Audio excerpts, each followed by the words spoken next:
It's a lovely morning, and of course, welcome to another exciting edition of your program, Morning Flakes on New Dawn. This is the midweek edition of the program.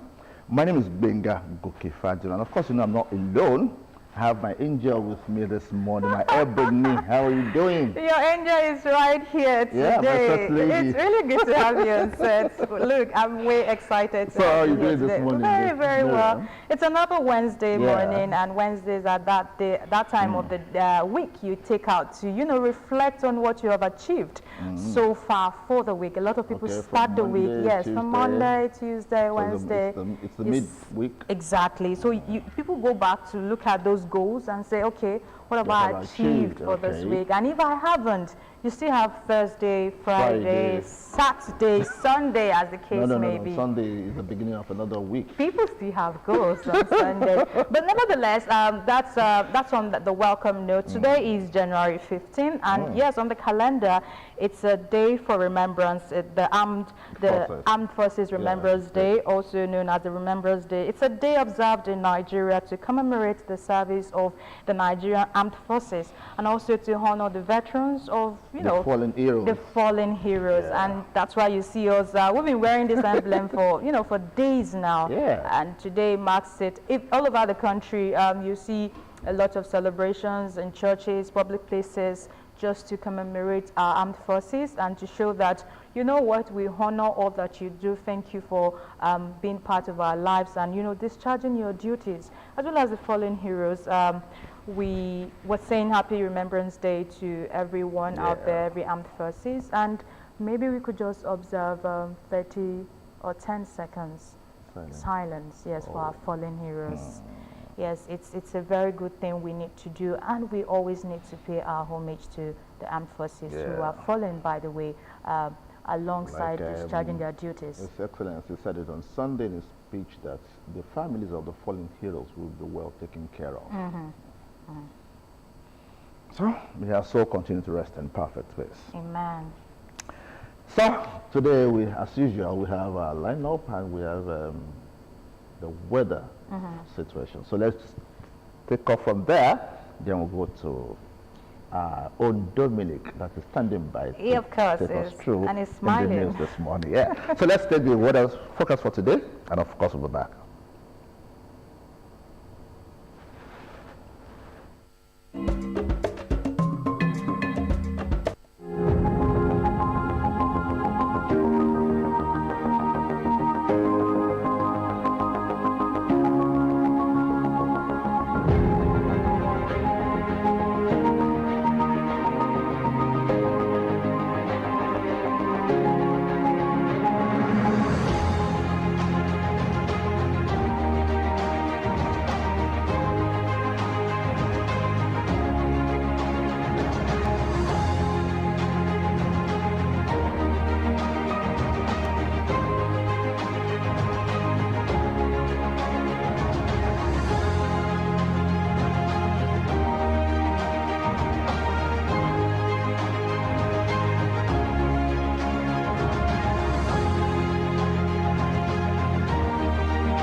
Okay, that's the weather situation for today, and of course it's going to be favorable in all places this morning till the evening.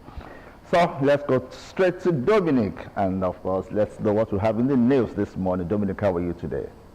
I'm fine. Good morning. Good to see you. Good morning. Good to see you. Yes, good to see you too. Guess what? What? President Bola Ahmed Tinubu has approved the appointment of the Deputy Director General for the Department of State Services. Okay, and do you know what the person's name is? Please. Ade Kayauja. Now, Miriam may not understand. Well, the name is already screaming you may not understand what that name means, but Benga does. Now, someone who comes Dominic. Everyone is afraid. Yeah. And I hope that his arrival will send shivers to the camp of those actually require such. So the camp of those who are actually terrorizing Nigeria. Okay. And it will not just send shivers to them. Okay. They would be chased out of the country by the time it starts dealing with them. Would you say it's deliberate to have picked such kind of name? I'm not sure. I mean, it must have been a coincidence. Yeah. We just hope that, yes, definitely, it would actually bring his wealth of experience to bear. Definitely. And also contribute meaningfully, in the fight against terrorism and other threats facing the nation. Well, thank you for that information. Without much ado about nothing, let me begin by serving you what I have for you in the news this morning. And I begin with President Bola Ahmed Tinubu, who has approved the appointment of Folashade Ariola Adekayaoja as the Deputy Director General of the Department of State Services. The approval, the first of its kind by any president, it was gathered, seeks to revise the agency's structure for better efficiency. According to report, the DSS is structured to comprise 3 Deputy Directors General in its hierarchy. The appointment and ratification by the President was based on the recommendation of the DG through the National Security Advisor, Malam Nuhu Ribadu. The appointment of Adekayaoja, a native of Kogi State, was celebrated by a cross-section of officers and operatives who see her as eminently qualified for the position. It was further gathered that President Tinubu had, in line with his promise to improve on the security of lives and property of Nigerians, tasked the heads of security agencies to come up with proposals on how to improve on their service delivery. The federal government and Ogun State government are working on 4 additional housing estates in Abeokuta, Ijebu-Ode, and Aton Lusada in Adodota local government area of the state. The State Commissioner for Housing, Jagumolu Jamiu Omoni, in an exclusive interview with Ogtv News in Abeokuta, said this is a boost to the projection of the administration of Prince Dakwa Abiodun towards the delivery of 5,000 to 10,000 affordable housing units to the people. Fora Adisol reports. People now prefer to live in Ogun State and work in Lagos State.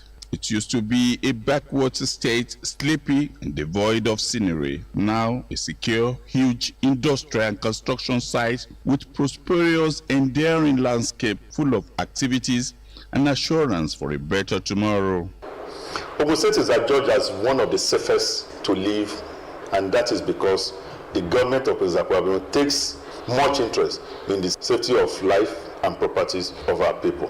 This is now the state of level of work and turnaround at the President Muhammadu Buhari Estate, Kobakpe Road, Abeokuta, from its mere giant fencing and huge inscription stage of the years past.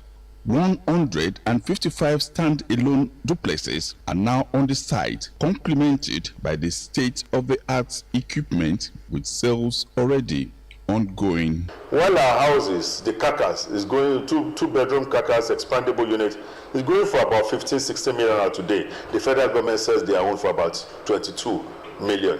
And that is because of the method that Prince Dakwa Abiodun's government has introduced, and that is the direct labor approach that we've introduced in developing these housing schemes. And we are not just building houses, we are providing employment to direct labor artisans. Under the leadership of Prince Dakwa Abiodun, Governor of Ogun State, the projection of building between 5,000 and 10,000 affordable housing estates is yielding results. This is our projection to partner with federal government agencies under the federal government renewed hope cities. And of particular interest is the fact that we will be partnering with Federal Housing Authority to develop 2 estates in Abeokuta, one in Ijebu-Ode along the Ekpemu-Joda axis, and another one along Aton Lusada Expressway. All these are expected to be consummated in 2025. The GRA redemption scheme in Ibara, Abeokuta, is almost completed, with about 35 duplexes fully completed and sold out. Our Kobakpe Phase 3 is almost completed, and we propose to do that on or before the end of June 2025. Gateway Aviation Village is also very much on course. It's about 98% level of completion. By end of this month, it should be ready for occupation. The Shagamu Prince Court Estate is also completed. That of Ilaro is also completed and ready for habitation. Jagumolu Omonuyi said Ogun State remains one of the safest states in Nigeria, adding that bureaucracy is lessened on the access to various housing products offered by his ministry. Adefowora Adesanwo, Ogtv News.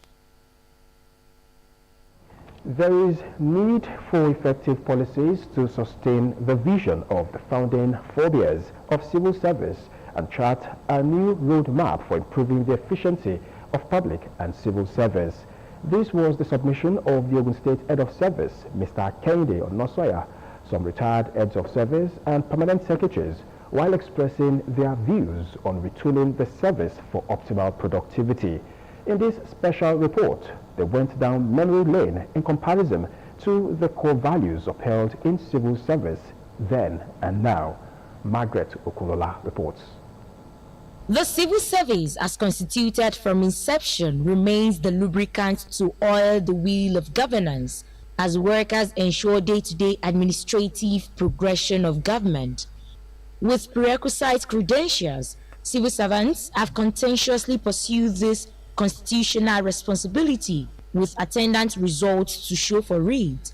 However, recent developments are not only disturbing, but it calls for total retooling to make the civil service sustain its core values of oiling the machinery of government. According to statistics, 1 out of every 3 older persons in the generation has one complaint or the other about the younger generation, as it is believed morals keep nosediving, therefore dropping the ball of performance as generation changes. This is no different from the perspective of the retirees and older generation in the public and civil service, as some believe the level of standard and discipline is not the same compared to their days. A former head of service in Ogun State, Chief Dipo Odulate, who was appointed head of service in November 2003 by the then state governor, Otumba Gbenga Daniel, the narrative is not different, as he shares experience of the civil service then. Civil service reforms has always been an ongoing something. I mean, it comes with time, and is to update the civil service from time to time. You will see even not only the civil service alone, the public service as a whole. With time, we shall get there. On his part, Mr. Kolawole Peter Fagbon, immediate past head of service, appointed in March 2023 by Governor Dapo Abiodun, speaks on upholding moral values. It's ethical issues. We have Sorosuke generation. Those are not law-abiding. Sorosuke generation is more or less a rebellious generation, and that can't work. Rules and regulations are meant to govern conduct. So if that is not followed, then we are in a state of anomaly. So the new generation should learn to go by the rules and regulations so that their behavior will be predictable. General Secretary of the Association of Retired Heads of Service and Permanent Secretaries in Ogun State, Alhaji Adebisi, who retired 6 years ago, narrows down on ethics as practiced in the state civil service. Ogun State civil service for quite some time has been ranked as one of the best in the state. And the reason being that the founding fathers of the civil service were very dedicated, committed, and they identified themselves with the goals and aspirations of the government in power at every point in time. In a bid to synchronize and create a balance, the current head of service, Mr. Kende Onosoya, who joined the civil service in December 1992 and appointed by Governor Abiodun as head of service in April 2024, reiterates various reforms put in place by the current administration to ensure the values, ethics, and competence as passed down over time are upheld. Our forebears, we want to talk about the lives of late Chief Simadibo from the western region, down the lane. all our past head of service and even secretary to the state government, they are people of impeccable character, integrity, and all these have been dovetailed into the service. We inherited integrity, we inherited transparency, we inherited impeccable character, and we inherited a transparent and vibrant civil service from our forebears. So the onus lies on us to continue to reciprocate the gesture and ensure that the upcoming generation of civil servants have something to lay on to, that we have a vibrant, efficient, and accountable civil service. Mr. Onosoya further charged civil servants to continually be role models and discharge their duties with all diligence. No doubt, the civil service is pivotal to socio-economic development of any state, and the workers deserve all the support to give their best. Margaret Okunlola, Ogtv News. And to health now, the federal government has confirmed an outbreak of highly pathogenic avian influenza, commonly known as bird flu, in Kano State. The disease has affected various bird species, including layers, ducks, guinea fowls, and turkeys.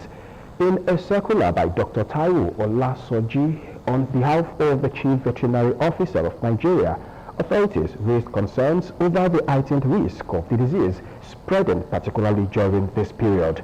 The circular called on relevant agencies and state veterinary offices to activate surveillance systems to curb the spread of the virus, stressing the importance of strict biosecurity measures, public awareness campaigns, and close monitoring of poultry populations to detect and respond to potential cases promptly.